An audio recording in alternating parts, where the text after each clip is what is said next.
Hola estudiantes, espero que estén todos muy bien. Les doy la bienvenida a esta clase, la clase número 8 de la materia de psicología. Llegamos a la mitad, al menos a la mitad tentativa. El tema que vamos a tratar hoy es el psicoanálisis parte 1. Es el primero de los temas de la unidad afectiva, tema que supongo que les va a interesar mucho. Toda la unidad tiende a interesarles mucho a los estudiantes porque, bueno, a diferencia de la unidad cognitiva, los atraviesa o les atraviesa de otra forma. Parte 1. ¿Por qué parte 1? Porque es un tema extenso que me parece interesante que lo conozcan con una cierta profundidad, no mucha porque, bueno, no nos da el tiempo, pero sí me pareció interesante dividirlo en dos partes para poder tener dos clases de este tema y que puedan llevarse un poquito más para sus futuras carreras. Comenzamos. ¿Qué es el psicoanálisis?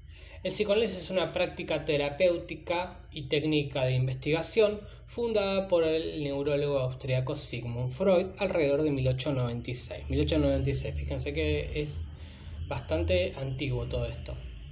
El psicoanálisis tiene como objetivo la investigación y el tratamiento de los problemas emocionales desde el punto de vista de la infancia de la persona, la interpretación de los sueños, los actos fallidos y la técnica de asociación libre, entre otras. Todo esto lo vamos a ver en profundidad en el transcurso de la clase. El interés de Freud recayó en el tratamiento de individuos que manifestaban un comportamiento anormal, extrayendo sus conclusiones de la observación clínica, técnica que reivindica frente a la experimentación.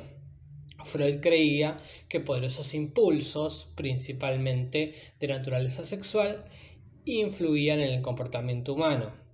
Esto que me pasé de la experimentación, ténganlo en cuenta porque acá hay un contrapunto con lo que es la psicología de Wundt, los conductistas que vimos en la clase pasada. Él utilizaba la observación clínica. Opinaba que estas tendencias eran inconscientes y que creaban conflictos entre el individuo y las normas sociales. O sea, estos impulsos, principalmente de naturaleza sexual, decía que eran inconscientes y que creaban conflictos entre el individuo y las normas sociales. ¿Por qué entre las normas sociales? Porque, bueno, estaba Freud en la era victoriana, donde todo era bastante más represivo la sexualidad que lo que es ahora. Entonces, todo cachito de sexualidad que se mostraba era totalmente reprimido. Entonces, tendía a salir por el lado del inconsciente. Ya vamos a ver las manifestaciones igual del inconsciente más adelante. No les quiero adelantar ni spoilear nada. Continuamos. Sigmund Freud, o el nombre latino sería Segismundo Freud, nació en Austria en 1856 y estudió neurología. Freud en principio no era psicólogo. En 1885 obtuvo una beca que le permitió viajar a París, donde tomó seminarios con Charcot, un eminente neurólogo de la época, que estudió el fenómeno hipnótico, el cual era muy desprestigiado en los círculos médicos. Lo que hacía este señor Charcot en la clínica de la Salpêtrière era tomar a una histérica, a una enferma. Digo histérica porque generalmente eran mujeres, había hombres también, pero en su mayor medida eran mujeres las que sufrían este padecimiento. ¿Y en qué consistía la histeria? La histeria consistía en una afección del tipo física, pero que no tenía una causa física. La enferma era estudiada por los médicos de la época y no le encontraban una causa orgánica. Y sus afecciones podían ser desde una tos hasta una ceguera o una parálisis. Había histéricas que no podían caminar, pero no tenía una causa física, ni su ceguera ni su parálisis. Entonces, lo que hacía este señor Charcot era una mostración de enfermos donde, frente a un auditorio de estudiantes, traía a la enferma o al enfermo, la hipnotizaba y le decía, por ejemplo, a la paralítica que camine. y la paralítica se levantaba y caminaba. Entonces todos quedaban como maravillados porque hasta dos segundos antes no podía caminar, después de hipnotizada caminaba, después volvía a sentarse en su silla y se despertaba del trance, le pedían que camine y no podía caminar. Entonces esto lo que llevó a pensar a Freud es que había algo más aparte de la conciencia, porque esta gente no recordaba nada. ¿Dónde iban a parar esos recuerdos de la hipnosis? Entonces ahí comenzó el acercamiento de Freud por el estudio de la histeria, donde descubrió que el problema no consistía en la investigación de los procesos conscientes, sino inconscientes. Ahí es donde empieza a aflorar esta idea del inconsciente. Todas esas manifestaciones que ocurrían, ¿dónde iban a parar? ¿Por qué la enferma no se acordaba de nada? ¿Y por qué caminaba y después en su estado de conciencia no podía caminar, por ejemplo? Había otro tipo de manifestaciones también. Bueno, después, ya nos vamos al final de la historia de Freud, tuvo que emigrar a Londres por la persecución del nazismo y murió allí en 1939. Bueno, es larga la historia de Freud, pero bueno, esto es un pequeño raconto, una pequeña síntesis de su biografía. El caso Anna O, un caso por demás interesante.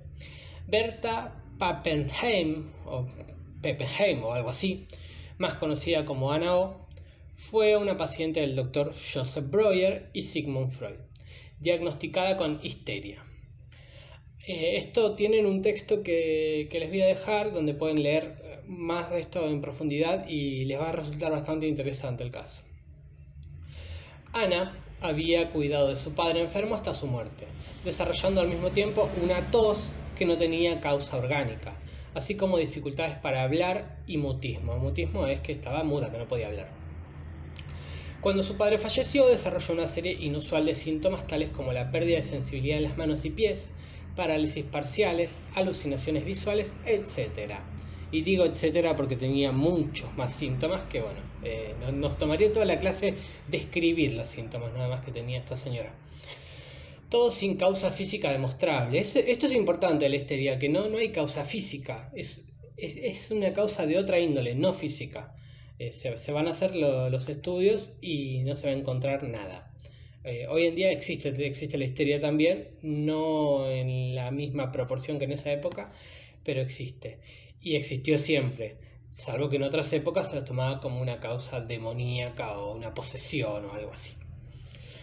Esos síntomas eran de origen psíquico y su manifestación se daba en el cuerpo. En las sesiones con Breuer, la paciente podía hablar de sus fantasías diurnas y experiencias y notó que ésta mejoraba al hacerlo. O sea, ella hablaba de sus experiencias, sus fantasías y mejoraba. Ella llamó a esto limpieza de chimenea, a esta técnica de poder hablar, conversar sus síntomas o sus fantasías y que mejoren sus síntomas. Se descubrió así que los síntomas tienen un significado. Se liberaron a través de la palabra las emociones reprimidas y Ana pudo de alguna manera mejorar. O sea, a través de la palabra Ana liberó algo que tenía reprimido, unas emociones, y así pudo mejorar. El tratamiento se interrumpió abruptamente cuando Breuer se dio cuenta de que Ana se estaba enamorando de él y decía que estaba embarazada de él. O sea, ya se fue un poquito esa relación. Y además a él también le pasaba algo con ella.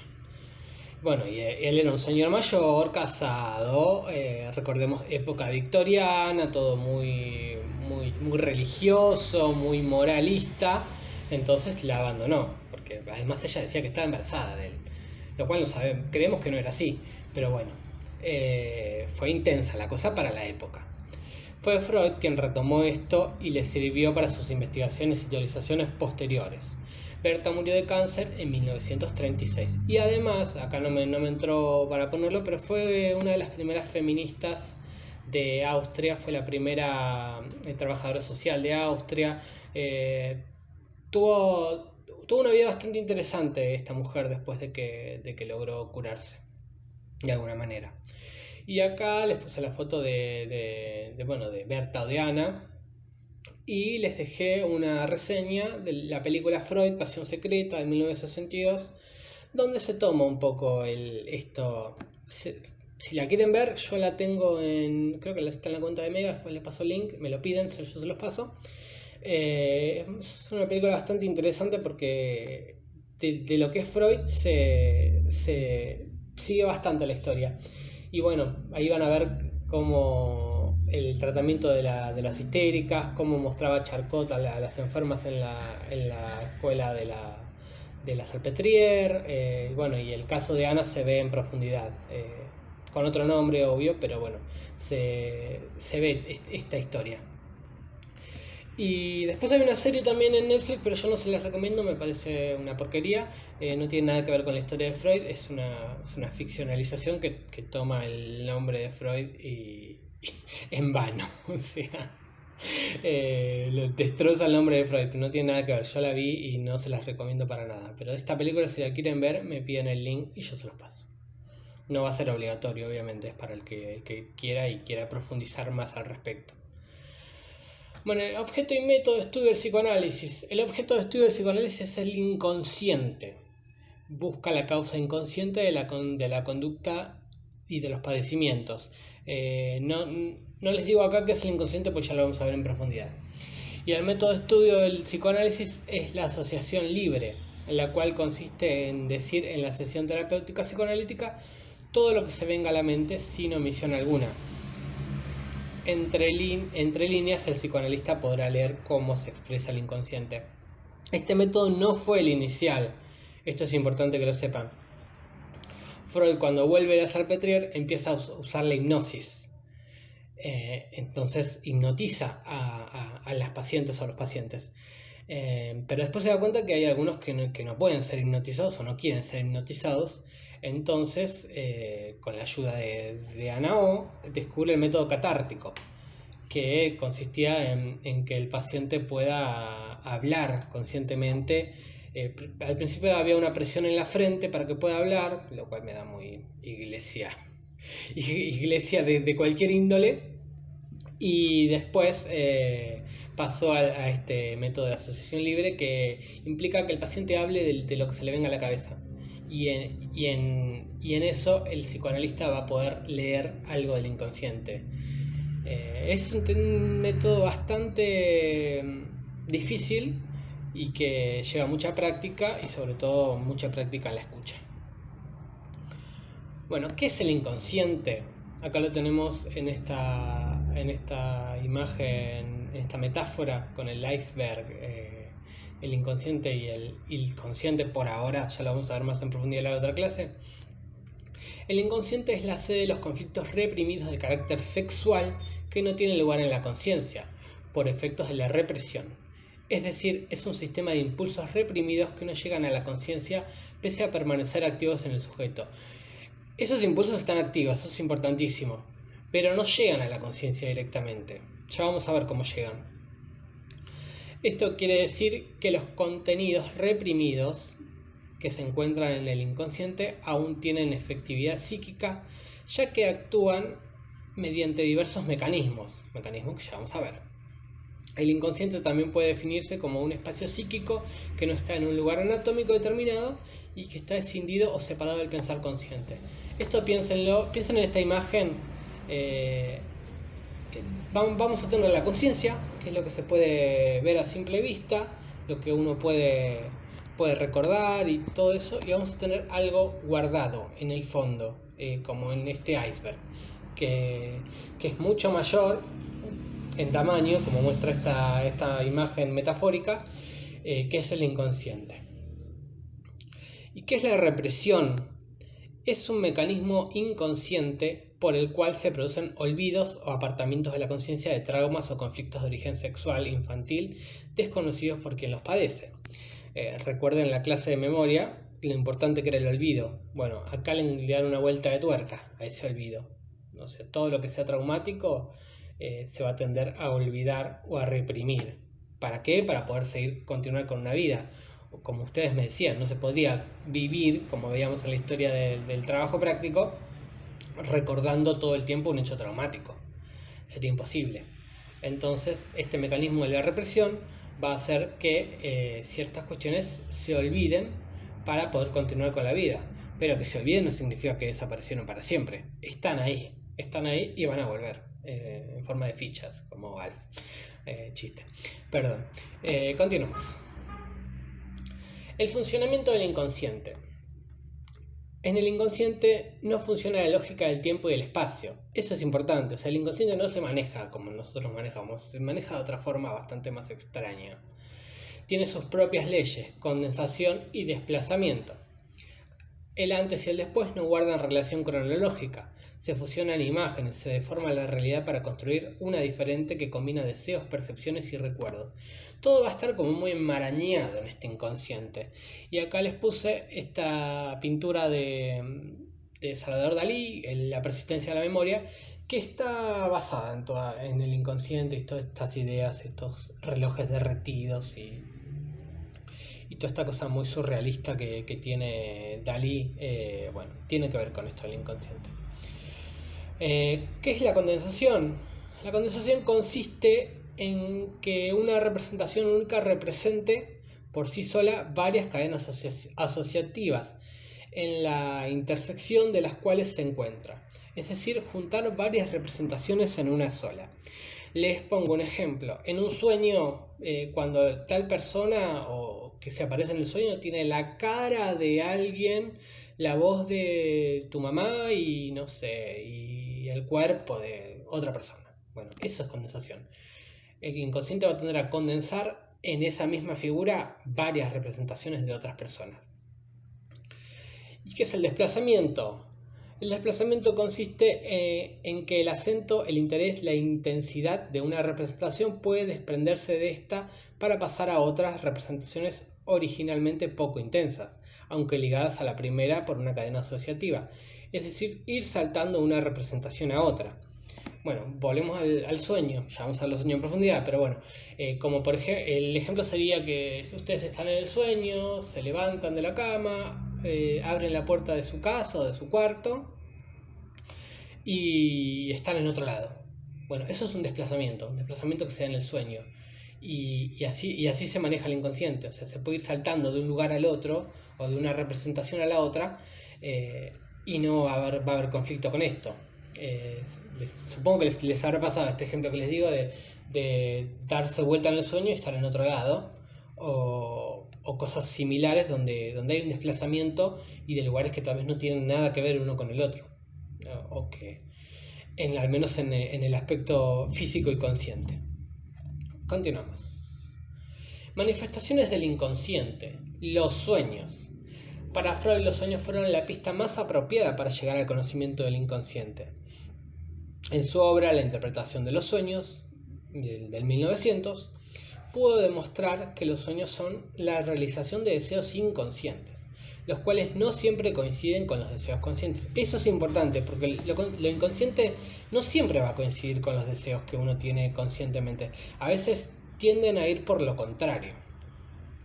En el sueño los deseos aparecen disfrazados o desfigurados, por eso no es tarea sencilla conocerlos. Va a haber una desfiguración en el sueño no va a ser tan transparente de lo inconsciente como se podría creer. Se distingue así en los sueños un contenido manifiesto, que es el relato del sueño, y un contenido latente, que se refiere al significado real inconsciente del sueño. Va a haber, como dice acá, dos contenidos. El contenido latente, que es el relato, lo que se cuenta, y un contenido manifiesto, que va a ser el relato, el sueño, todo lo que ustedes podrían llegar a contar de un sueño. Y después un contenido latente que se refiere a un significado real que hay atrás de eso que se cuenta. Eso lo va a poder descifrar un analista o un psicoanalista, pero cuando los conozca demasiado. No es una tarea sencilla descifrar un sueño o interpretar un sueño. No es que ustedes mañana me van a venir y me van a decir: ay, profe, yo soñé con un perro de mi infancia. ¿Qué significa eso? No tengo ni la menor idea, les voy a decir. Porque además los sueños tienen un significado particular para cada sujeto. ese perro puede remitir a un montón de cosas, o hay que ver qué más había en el sueño, si el perro estaba en su casa actual, en su casa de la infancia, en un campo, en la playa. Hay un montón de aristas ahí para investigar del sueño, entonces se convierte en algo difícil y poder interpretar un sueño. Sobre todo porque bueno, hay que conocer mucho a la persona y muchos detalles, ¿no? O sea que es algo complicado. Pero no imposible, pero sí complicado. Bueno, después tenemos a los actos fallidos. Son aquellos olvidos de nombres o palabras, equivocaciones al leer, escribir o hacer algo, o las sustituciones y errores que tenemos en la vida diaria, que se deben a causas desconocidas y surgen involuntariamente. Esto es importante, son equivocaciones involuntarias. Son una expresión normal de la vida de cualquier persona. Ocasionan situaciones risueñas o desagradables. Yo en la presencialidad siempre cuento esta anécdota que los estudiantes se ríen mucho. Yo hace muchos años, unos 10 años más o menos, yo trabajaba vendiendo celulares en el Walmart que está en La Plata, y tenía a mis compañeros en 2 locales del centro. Y hubo un tiempo que el supervisor estaba de vacaciones y había venido un supervisor suplente a recaudar el dinero y llevarlo y a traernos equipos y cuestiones de Laura. Bueno, cuestión que como venía de Capital pasaba primero por el Walmart de La Plata, que como ustedes si conocen saben que está en las afueras de La Plata. Bueno, cuestión que pasaba primero por ahí y yo agarré el demo, que era el celular que teníamos, el interno, y les mandé un mensaje a mis compañeros para avisarles que estaba yendo, y nosotros le decíamos Casper. ¿Por qué Casper? Porque era bastante fantasma este supervisor, que se llamaba Damián. Bueno, yo lo que hice fue agarrar y marcar Demo 1, que era el del local de La Plata 1, pero en lugar de marcar Demo 1 o de poner el celular Demo 1, puse Damián. Y les mandé el siguiente mensaje: Casper está yendo para allá. Cuestión que se lo mandé al supervisor. ¿Qué hice cuando me di cuenta? Tiré el celular al piso, le saqué el chip, fue como bastante risueña la situación. Hoy en día, en ese momento, fue bastante preocupante. No sé, nunca supe si le llegó el mensaje, porque nunca me dijo nada, pero bueno, fue una equivocación. Se lo tenía que mandar a Demo 1 y se lo mandé a Damián, y bueno, es una anécdota que tengo yo de acto fallido que es bastante graciosa. Igual los actos fallidos se interpretan siempre en análisis, o sea, en una sesión psicoanalítica. Cualquier cosa que uno haga no puede ser interpretada así. Yo lo tomo como acto fallido porque bueno, es algo de la vida cotidiana. Sepan que son equivocaciones de la vida cotidiana y que les puede pasar esto. Continuemos. Seguramente ustedes tengan muchas anécdotas de actos fallidos o de cosas así. Tal vez le dijeron a sus parejas el nombre de otra persona, lo cual suele traer inconvenientes varios. Si tienen alguna anécdota de alguna de estas manifestaciones, por favor pónganla en los comentarios del video, que los voy a estar leyendo. Después tenemos el chiste. Freud tiene una obra que se llama El chiste y su relación con el inconsciente, o algo así. Ahora se me fue el nombre. En los chistes aparece disfrazado, oculto, algún sentimiento que no puede expresarse directamente, algo negativo, o bien de contenido sexual relacionado con la parte inconsciente de nuestra vida. El chiste se vale de mecanismos como el doble sentido de las palabras, la condensación, cuando una palabra está deformada por pedazos de otras, y desplazamiento, que significa cambiar el curso de la atención de un tema a otro. Bueno, acá tenemos 2 chistes: Pac-Man viendo fantasmas y que el paciente se desgració en la sesión de terapia. Bueno, pónganle pausa y léanlos. Los chistes que cuenta Freud no son muy interesantes en el libro, pero se dice vulgarmente que cuando una persona hace muchos chistes sobre algo, ejemplo, homosexualidad o algo así, hay algo del inconsciente que está rondando. No sabemos bien, no podemos saberlo tampoco, Pero bueno, se dice eso, como que cuando una persona realiza muchos chistes sobre algo, ahí hay algo del inconsciente que está aflorando y no sabemos qué es. Pero ténganlo así, como que también el chiste es una forma de canalizar o de expresar eso del inconsciente que siempre va a salir desfigurado. Siempre va a aparecer como lo contrario. Nunca va a salir directamente algo del inconsciente. Eso es algo que tiene el inconsciente, una de sus características. Que nunca se va a expresar de forma directa.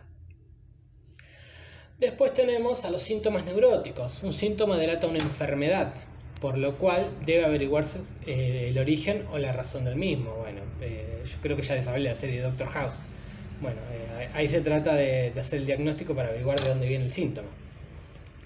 Los síntomas neuróticos son señal de desajuste psíquico entre un deseo inconsciente y la imposibilidad de satisfacerlo, a diferencia de los actos fallidos y los sueños que indican un grado de patología o enfermedad. El síntoma siempre va a estar indicando un grado de patología o enfermedad. La molestia, la preocupación o las limitaciones que el síntoma produzca determinarán la necesidad o no de psicoterapia. Hay gente que puede vivir con un síntoma sin que le haga ruido. Generalmente tiende a hacerle ruido a los que viven con esa persona. Y bueno, va a necesitar terapia cuando vea que le está imposibilitando vivir el síntoma. Eso es importante. Cuando algo no permita continuar con la vida con normalidad, ahí va a aparecer un síntoma. Los síntomas neuróticos pueden aparecer como una fobia, como un miedo a algo en particular, a las arañas, a los gatos, a salir a la calle, a las personas, a los lugares abiertos, a los lugares cerrados, etc. Esas son fobias. Puede ser una histeria, donde el síntoma se vea reflejado en el cuerpo, como vimos en el caso de Anao. O puede ser una neurosis obsesiva, donde el síntoma esté en la cabeza, que sea una idea que aflora todo el tiempo y que no puede ser acallada. Freud tiene un caso que se llama El hombre de las ratas, y el hombre de las ratas tenía una idea obsesiva de que le iban a practicar una tortura de las ratas, que consistía en poner a la persona de espaldas, desnudarla y ponerle en la zona de los glúteos un balde con ratas, y que esas ratas penetren por el ano hasta matarlo. Bueno, esa sería la tortura de las ratas, y el hombre de las ratas tenía miedo que le pase esto a su amada y a su padre.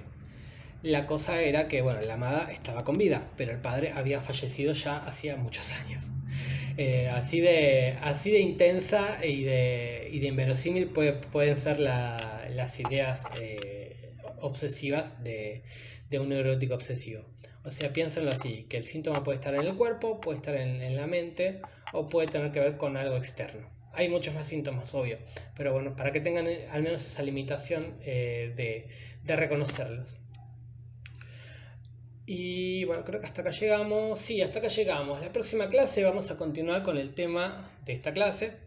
Vamos a ver el psicoanálisis parte 2, ya que se trata de una teoría extensa y compleja y muy interesante. Bueno, espero que les haya interesado la clase, que puedan verla y manifestar sus dudas. Creo que les va a traer dudas algunas cosas de esto, así que por favor me las hacen saber. Por lo pronto nos vemos la próxima. Que tengan una buena semana. Chau chau.